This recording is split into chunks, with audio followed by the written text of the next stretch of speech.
En videos anteriores hemos hablado sobre uno de los aspectos que componen la conversión cristiana, a saber, la fe salvadora.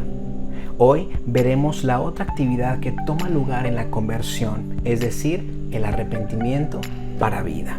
Ahora bien, es importante que entendamos que estas dos acciones, creer y arrepentirse, son inseparables. Van de la mano, de manera que la persona que se arrepiente de sus pecados también ha abrazado a Cristo mediante la fe. En otras palabras, no puede existir una verdadera fe sin arrepentimiento.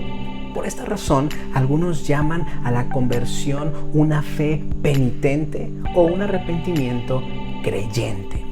Entendiendo entonces que la fe y el arrepentimiento ocurren de manera simultánea en la persona que ha sido regenerada por la obra del Espíritu Santo, veamos en qué consiste el arrepentimiento para vida eterna. En la pregunta 88 del Catecismo de Heidelberg leemos estas palabras. ¿De cuántas partes se compone el verdadero arrepentimiento? De dos, la muerte del viejo hombre y la vivificación del nuevo. Ahora bien, ¿qué es la muerte del viejo hombre? El Catecismo de Heidelberg responde así: que sintamos pesar de todo corazón de haber ofendido a Dios con nuestros pecados, aborreciéndolos y evitándolos.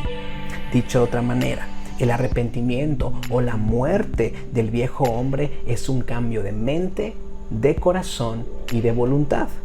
Un cambio de mente porque por primera vez comprendemos la verdadera naturaleza del pecado y como resultado reconocemos delante de Dios que somos pecadores que han quebrantado su ley. Un cambio en el corazón o en nuestros afectos significa que el arrepentimiento genuino está marcado por un odio hacia el pecado y una tristeza sincera, no solo por las consecuencias de nuestros pecados, sino principalmente por haber pecado contra Dios mismo.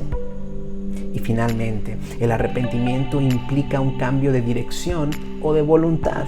Es decir, el aspecto volitivo del arrepentimiento tiene que ver con la firme decisión o determinación de renunciar y abandonar el estilo de vida pecaminoso que antes llevábamos para comenzar a caminar en el sendero de la santidad en Cristo.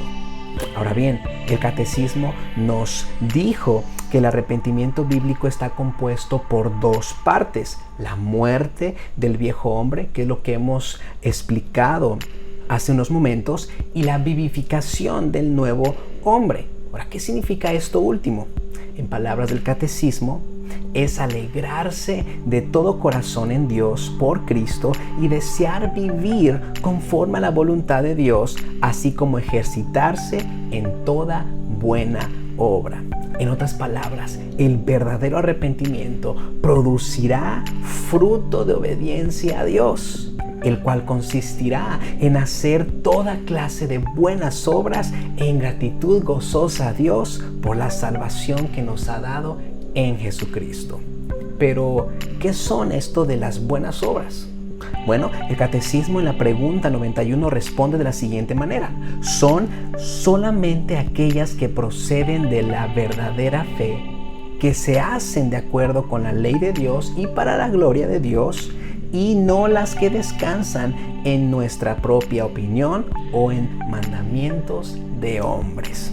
Como podemos ver, las buenas obras son los frutos o evidencias que proceden de la fe verdadera y que consisten en hacer únicamente lo que Dios manda en su palabra que hagamos con el propósito de glorificarlo. Ahora bien, quisiera terminar con la pregunta 87 del Catecismo. Dice así: entonces, ¿no pueden salvarse aquellos que no se convierten a Dios y abandonan su vida de ingratitud e impenitencia? Y esta es la respuesta: de ninguna manera, porque como dice la Escritura, ningún fornicario, idólatra, adúltero, ladrón, codicioso, borracho, maldiciente y demás heredarán el reino de Dios. Si este eres tú, arrepiéntete y confía en Cristo como tu único Salvador. Y si ya lo has hecho, vive en gozosa obediencia a tu Redentor. Que Dios te bendiga.